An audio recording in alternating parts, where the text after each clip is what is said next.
begin. We use the word chaos nowadays to describe disorder and madness, whereas the ancient Greeks used the word chaos to describe the state of all things before anything existed at all. Chaos was pure nothingness.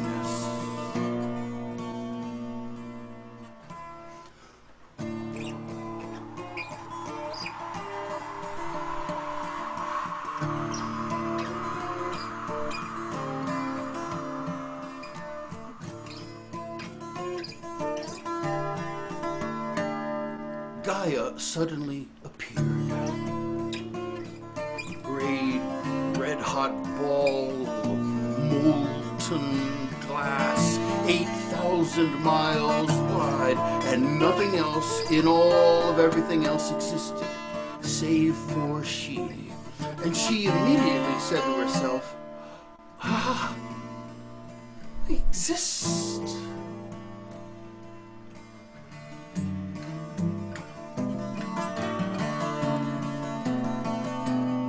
She knew she had to create, driven by it, as she was from the earliest of her days. But before she created anything, she fashioned an opening in her side. She tunneled it deeper and deeper down inside her, until it was leagues long and leagues deep. And this place of creation, deep beneath her surface, she named Tartarus. And she thought, this will be the workplace I will use for all eternity.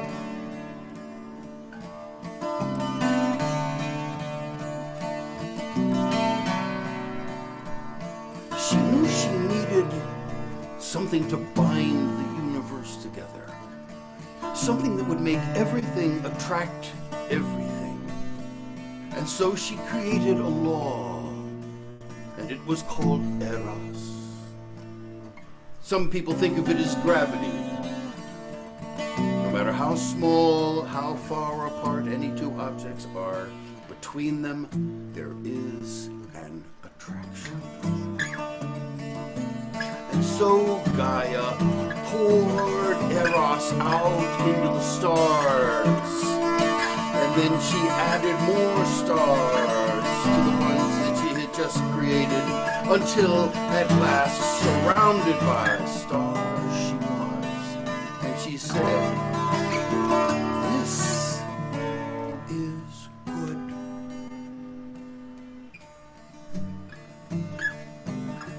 As Eros bound all the stars together around her, Gaia knew she needed to create features, for by the starlight she could see that her surface was flat and barren. And so she began to create the first of the Titans. First there were the Uraean, giant Titans, who walked along the margins of the land, and they tossed down mountain ranges. Next, she decided she would create Pontus, and Pontus was the sea. And to her astonishment, Pontus created something that moved, that was clear, that could turn to a gas, and she was astonished. And the last of the first Titans that she created was Uranus, the atmosphere. And Uranus's air enveloped her. She could see the stars at night. And she thought this, too, was good.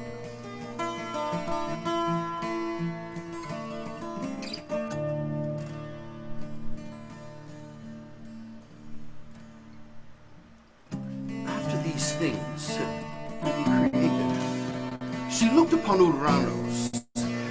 Titans could take both human and elemental form, and they were not being the air or being the mountains. They took human form, and Uranus was good looking. And so she went to him, and she said, Uranus. Oh, yes, Gaia. Uranus, I want you to help me make babies. You do? Yes, I want you to be my husband, and I want you to help me make babies. Will you do that?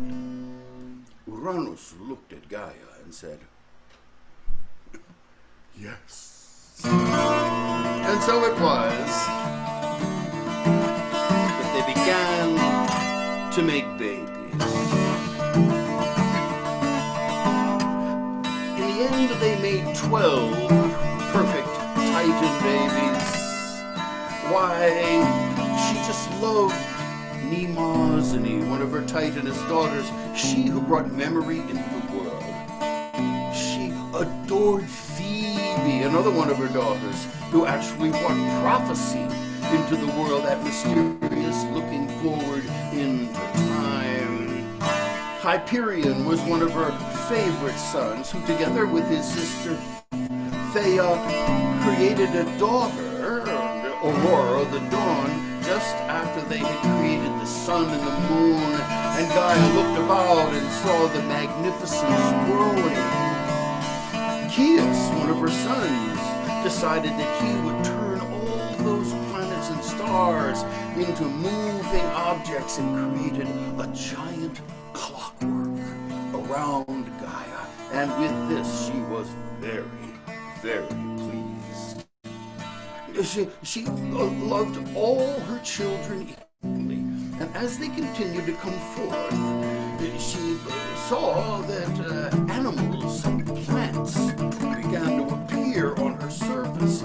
Lots of animals and lots of plants, more than the land eventually, because they grew so readily, could contain. And so her brooding son Iapetus, who had never shown a talent before, decided that he would give creatures lifespans. They would live a certain amount of time, and then they would die, and in so doing, leave room for more life. Gaia loved that. All she wanted to do was create new life. She could barely control herself. But then born was Rhea. Rhea was radiantly beautiful, but she didn't seem to have a talent, to the point at which even Uranus, her father, went up to Gaia one day and said, "Oh, Gaia, have you noticed that our lovely daughter Rhea, she doesn't create anything. She doesn't have a talent, does she? Not everything I make is perfect, Uranus. I know, but aren't we Titans supposed to create things?"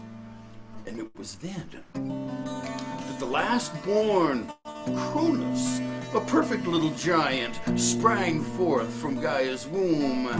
And Cronus seemed not to have much of a talent either, except for wanting everything he saw.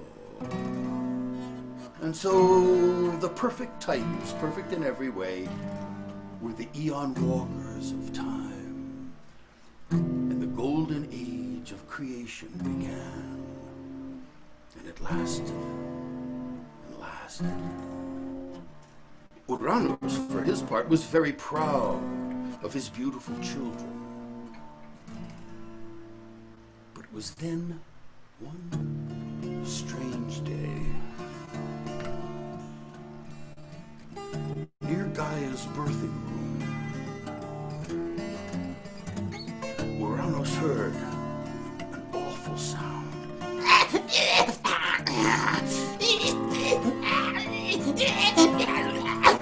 And he walked in, and there in the cradle, next to Gaia, was a Cyclops. It was a baby, but it was gigantic. And he looked at it, Uranus did, and said, "Gaia, what is that?" "It's a one-eye.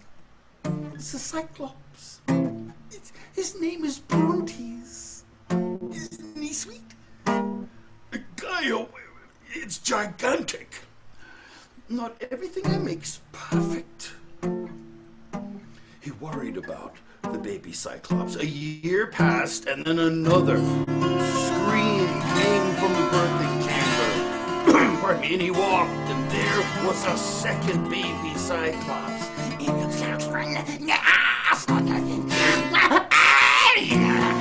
What is that? It's another baby. It's another one of the One Eyes, Gaia. Yes, isn't it beautiful? No, it's not beautiful. Why are you making these things? They're gigantic. They'll threaten us when they grow up. Oh, everything I make is perfect. Stop complaining. But the next year, a third Cyclops was born. Uranos knew if these babies grew to maturity, they would be stronger than the strongest of the Titans, and they would bring about the end of the golden age of creation.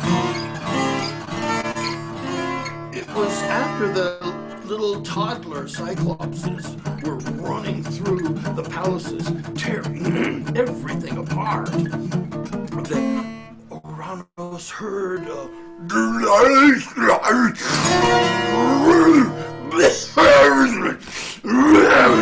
coming from the birthing chamber.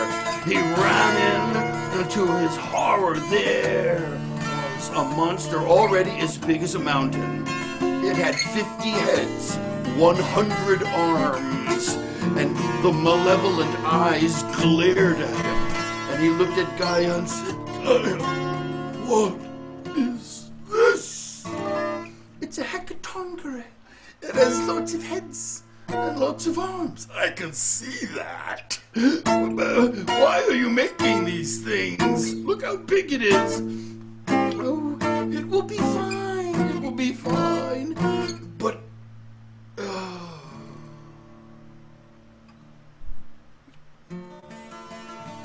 time passed.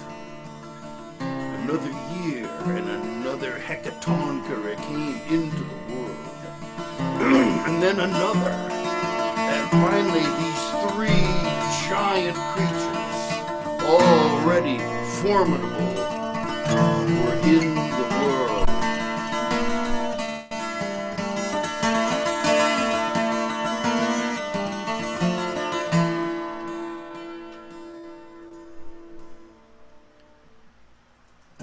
Tartarus was so far beneath the surface of the earth that if one dropped a bronze anvil, it would fall for 9 days before it reached the bottom. And a mighty shaft, a great shaft, like a well miles wide, led down into Tartarus.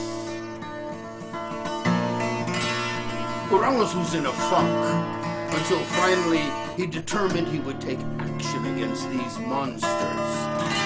He had to imprison them, and so one day he stood high above the shaft, looking down, and he was holding implements for cutting stone and making steel, and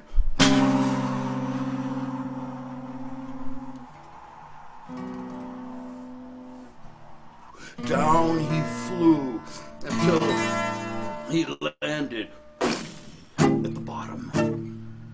It was a great circle of stones, and one could look up and see the surface, a tiny dot of light high above.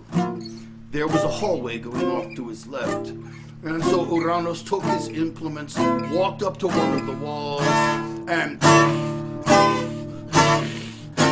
began to cut into the walls until he had fashioned, it took him a few days' work, 6 immense prison cells.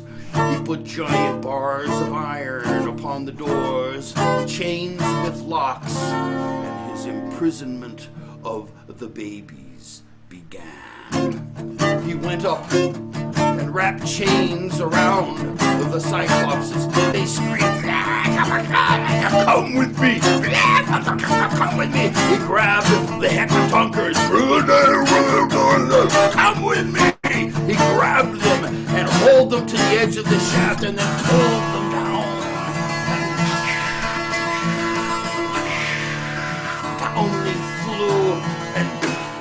started at the bottom, and then he threw each one in one of the giant cells and locked them in tight. It was at that moment that Gaia saw this commotion, and she said, "What are you doing?" "I'm locking these monsters away." "They're my children." "So they are. We have beautiful children. Why do you want these?" "Not everything I make is perfect." "I don't need your permission." That was a fatal mistake.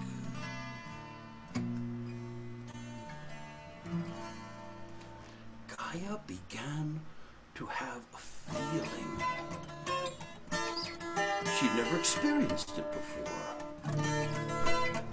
What was this emotion? Images of her babies imprisoned inside her workspace haunted her day and night. And as she looked about for something to blame, there he was, Uranos. She had made him of her own flesh. She had asked him to be her consort. How dare he do this?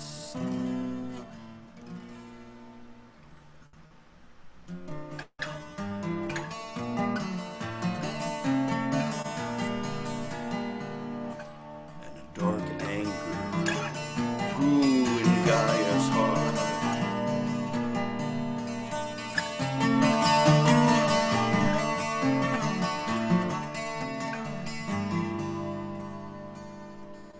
Adamant was the hardest of all her minerals, and only she could cut it, and she did this with her will.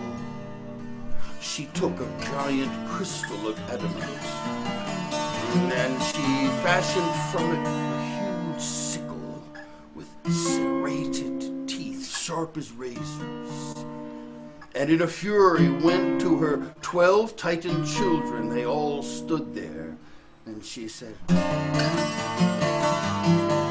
"Uranos is no longer king. I have put him away from me, and I will mate with him no more. Which one of you will wound him so that he can never be king again?"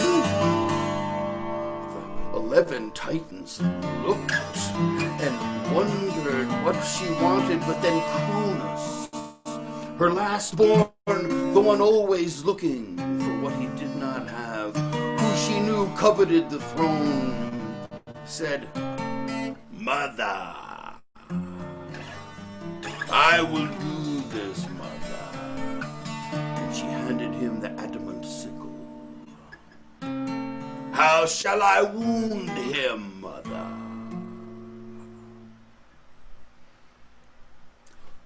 "What does a man value most?" "Mother." "Do it."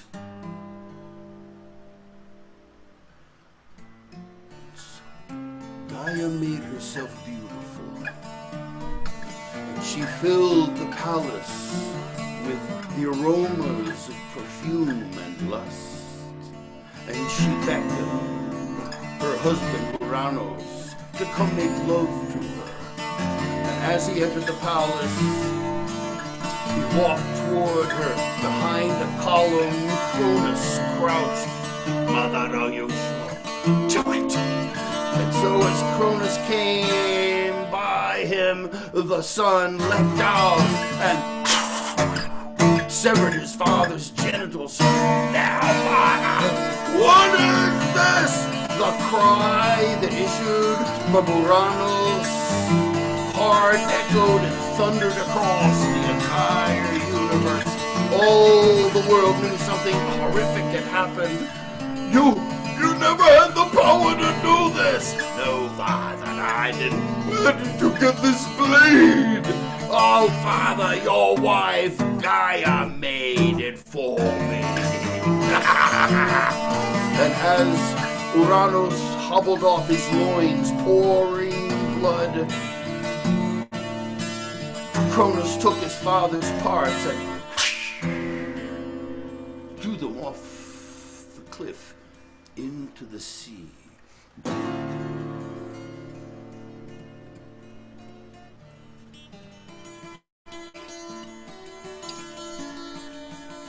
Pink foam began to appear where they had fallen in the sea, and the pink foam began to bubble and fill with light. And as it did, it solidified into a kind of bubble raft that floated toward the shore.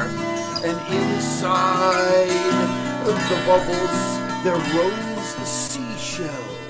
And as the bubbles drifted to shore, the seashell opened, and out stepped the most beautiful, tiny being any of the Titans had ever beheld.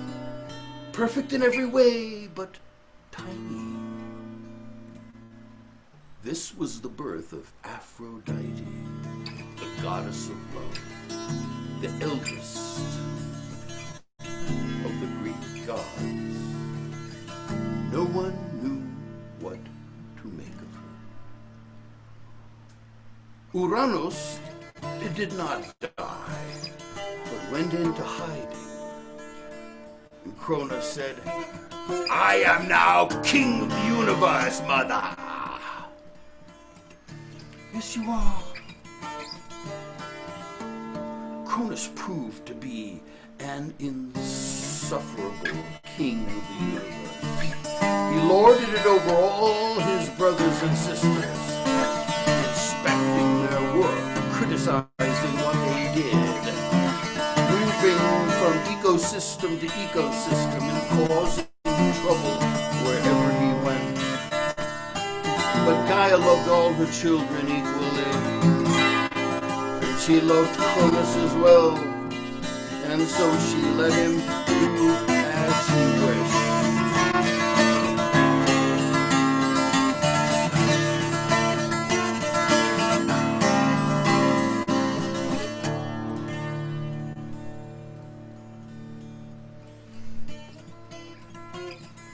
Cronus. "Yes, mother." "A king should have a queen. I want you to marry your sister Rhea." "Rhea has no talent, mother." "Do you?" "Course, I'm king." "Do so." It turned out that Rhea carried a talent unlike any of the other Titans, for it was she who became the mother of the gods of Olympus.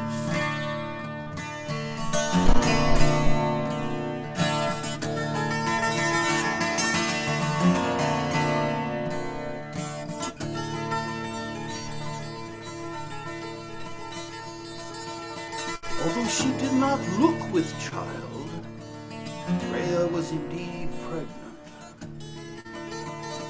And one day there came a crying from her birthing chamber. The very night before, Gaia had gone to Cronus. "Cronus, your sister Phoebe, she told me of a prophecy." "What prophecy, Mama?" "One of your children will overthrow you." "One of my own children?" The irony of what he had done to Uranus seemed lost on him. "Yes." "Well, which one, Mother?" "The prophecy does not say." "Which one?" And so, as he walked into the birthing chamber, there was radiant Rhea, having given birth to a little girl, but a little girl the size of a pea, tiny little thing. And she wrapped the baby in swaddling clothes and handed it to Cronus. And Cronus said, is this the one who would overthrow me?" And so he took the baby and opened his mouth and dropped her down inside his gullet, What are you doing? cried Rhea. Oh, she's not dead, Rhea. She's just safe.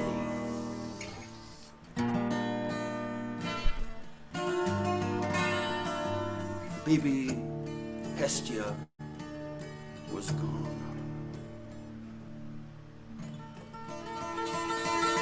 A second baby was born the following year. A beautiful another little girl named Demeter.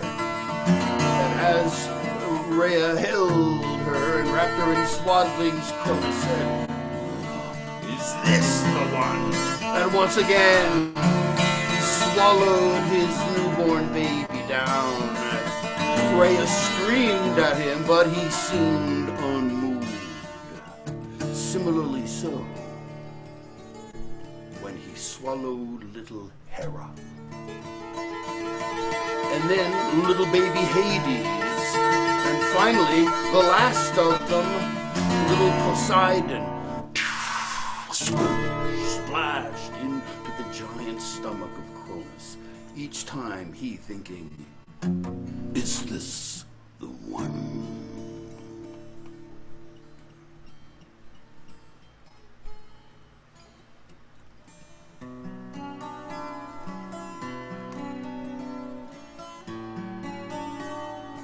Rhea, for her part, never had the chance to even hold one of her babies. It was broken-hearted. So when she was with child once again, she went to Gaia and said, "Mother, I would just want to hold one of my babies. Please help me. I'm with child again. Please help me hide it." And Gaia thought this was a wise thing. So for the first time since his wounding, she went to Uranos, her former husband. He lived by himself in a cave, now dressed in rags. And he saw her walk in. "Oh, Gaia, queen of us all. What do you want of me?" "I need your help, Uranos." "You need my help? I'm no longer king. Made sure of that, I can be of no help. I was angry. You were imprisoning my babies. And now Cronus is doing the same thing to his children." "Oh yes, Cronus. My faithful son. Eating his children, is it?" "Please, it's for Rhea. You need to hide this next baby." And for some reason, this seemed to move Uranos. And so he said, "Cronus' gaze sees far. Yes, but you can make mists and storms and clouds, and you can hide things. Crete, I think. Crete might be the place. I will let Almathea know that we are going to bring the baby. She can raise it on goat's milk." And so it was, as Rhea came close to her time, Gaia and Uranos, with their daughter between them, stepped with a great splash into Pontus, and they began to walk across the sea with great strides, raising waves. And they made their way to the Isle of Crete, and there upon Crete waited Almathea and Oceanid, a daughter of Oceanus, who had turned the sea to salt. they waited.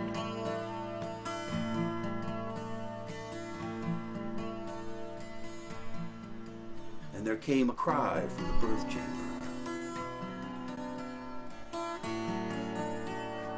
Gaia walked in, and she picked up a stone, and she wrapped it in the swaddling clothes meant for the baby.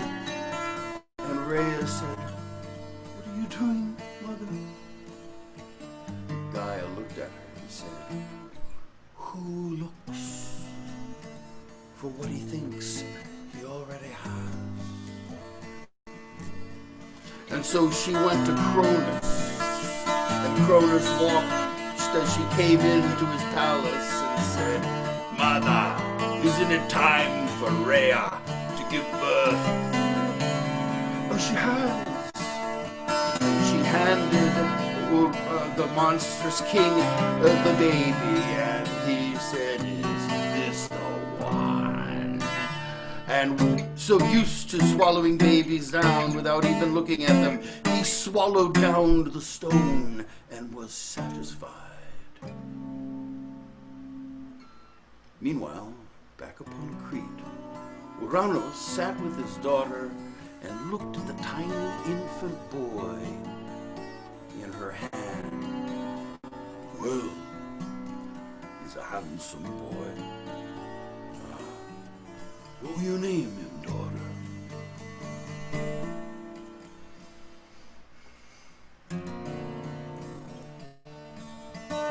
"I think I shall name him Zeus."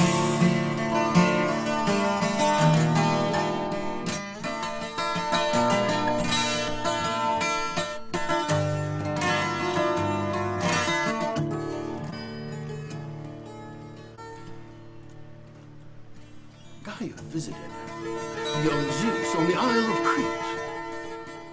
Once a year she would go, until he grew up to be able to speak. And she looked down at him one day, and she said, "Zeus, I have come to visit." Oh, that's good, grandmother dear. Look what I can do, grandmother dear." And he crushed the stone to dust in his hands.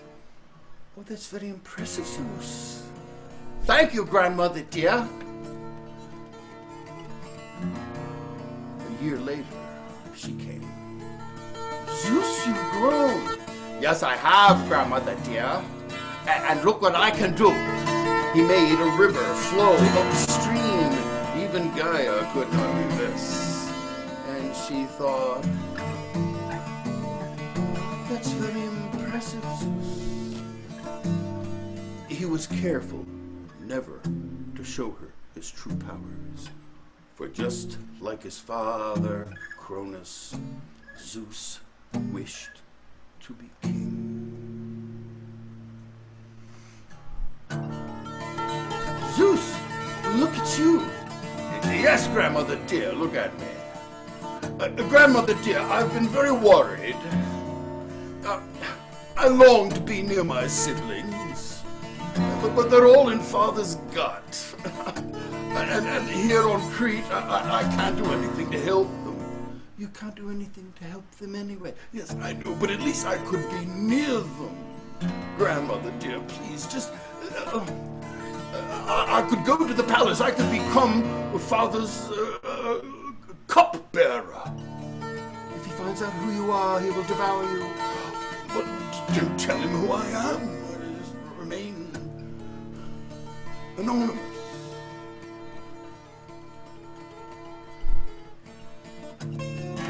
And so Gaia brought Zeus to the palace of the Titans. And Zeus became the cupbearer to the giant king, who had no idea who he was. Until one day, Zeus had gained the trust of his hated father, Cronus. He was the one who brought him his nightly wine. Zeus went to another Oceanid, Metis. And he said, "Metis, I need you brew me a potion that will make father sleep and throw up. So that he does not waken. So that he does not waken. So Metis went to work. She took anise and mustard and wine, and into it she mixed 100 subtle poisons, and she placed it in a vial, and she gave it to Zeus. And Zeus walked into his father's bedchamber that night and said, "Oh, great king, I brought you your evening wine." "Who are you again?" "No one. No one." Cronus drank it down. It wasn't long before his stomach began to boil, and he immediately fell asleep. And then shortly afterward, with a start, he sat up. His eyes were wide open, but he was sound asleep, and he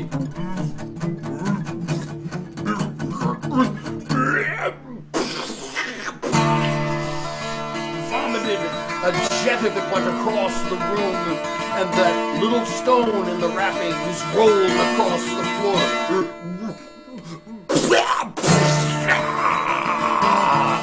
Suddenly, out fell little Poseidon, dripping with vomit, but he was fully grown, and next out came Hades, followed by Hera, followed by Demeter, and last Hestia splashed onto the stones. They were all fully grown, all covered in puke. At that moment, Gaia ran in and saw what had happened, and she said, "Zeus, what is this?" The gods were staring at her strangely. It immediately gave Gaia an uncomfortable feeling how they were looking at her. "Well, go live your lives." "We will do more than that, Titanus." Titanus, Gaia thought. What had happened to grandmother dear? "What do you mean?" "Brothers, sisters, the Titans have no love for us. I say their time in history is past. I will give you all of this world that they have made. Just make me your king and swear allegiance, and we will make war upon the Titans." Gaia looked at him. War? Zeus was talking of war? What a fool she'd been. He was the one of the prophecy. What a fool she'd been. That meant making war upon her children and upon her.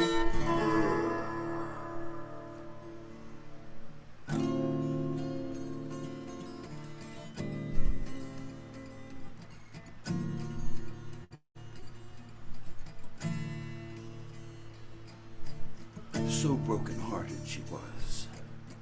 She fled deep into the innermost recesses of Tartarus.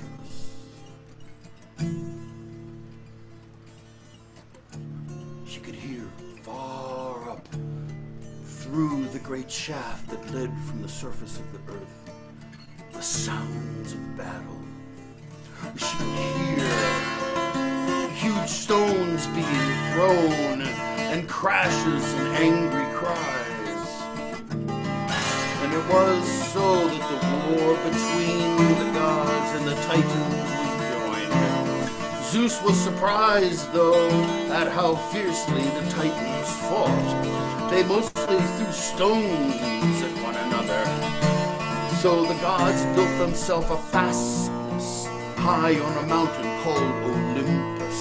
And from that fastness they sallied forth and did battle with the Titans. But 5 years passed and no one could gain an advantage. Meanwhile, down in her workplace, Gaia was busy. She was creating a monster such as had never been seen. It would be greater, stronger than the strongest of the Hecatonchires who were still in their prison cells with the Cyclopses. Stronger than even Zeus. The Cyclopses had learned to forge the lightning bolt, the most fearsome weapon in the universe. But luckily, they had never had the wit to use it. And still, she wondered what if they were somehow freed and this terrible weapon that could destroy anything were loosed upon the world. And so she worked harder and harder to finish her creation, until finally, after nearly 10 years of hearing that war up there, the giant thing was miles long and it slithered through the tunnels of Tartarus. It had 100 dragons' heads, and it with claws as tall as many mountains. And she named this monster Typhon. And she bided her time training Typhon how to surprise Zeus one day.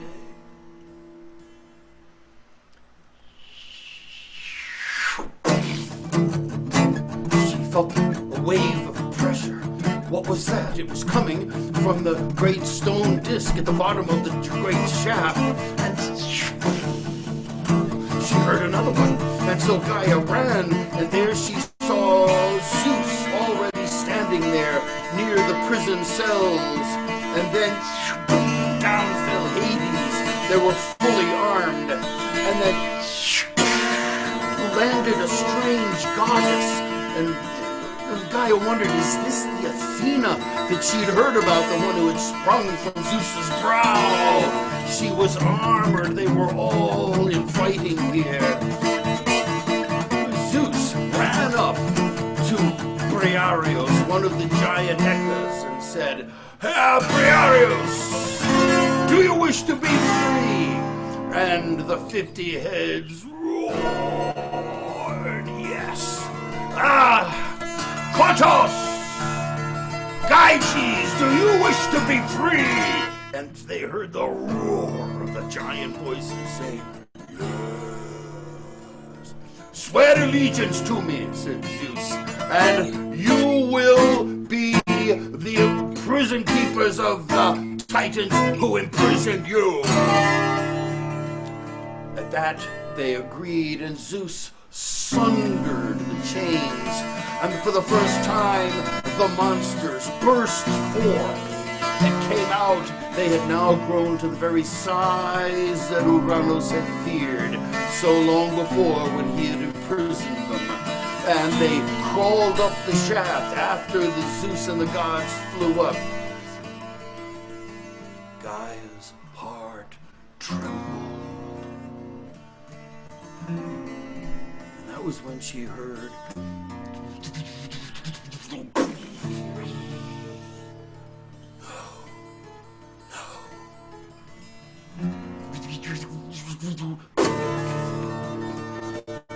that was a thunderbolt. Immediately the Hecas, with all their arms and legs, had picked up barrages of boulders and hurled them at the Titans. But the Cyclopses had gone to work and they had forged thunderbolts. And Zeus had taken one and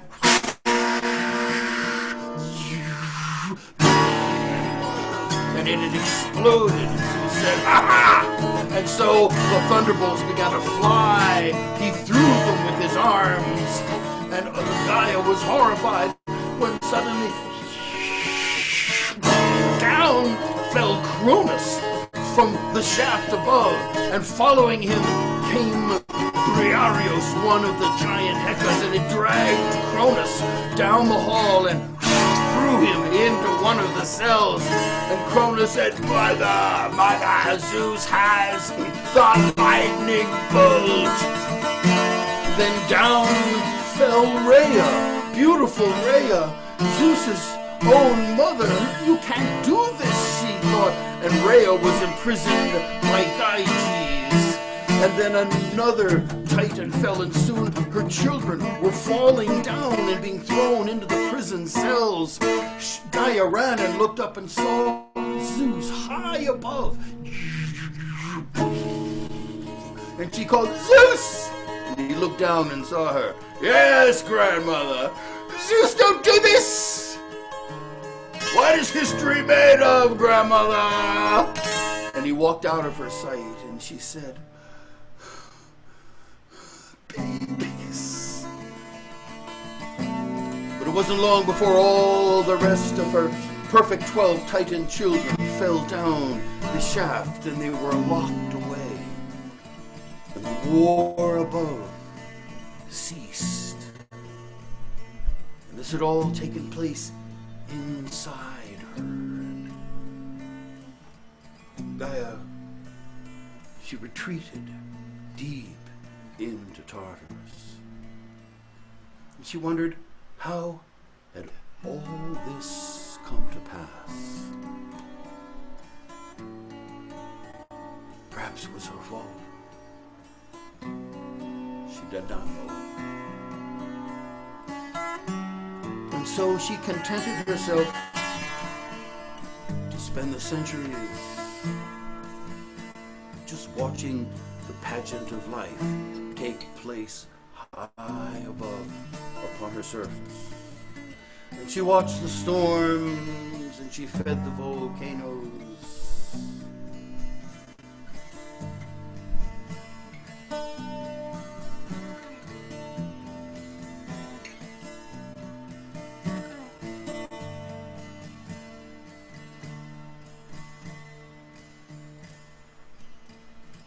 And she had forgotten to loose Typhon. And he became a great source of heat beneath Mount Etna. Never could he escape, except with an occasional burst.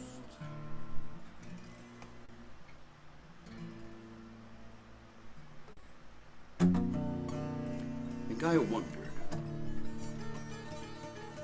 whatever could ever make her so angry again?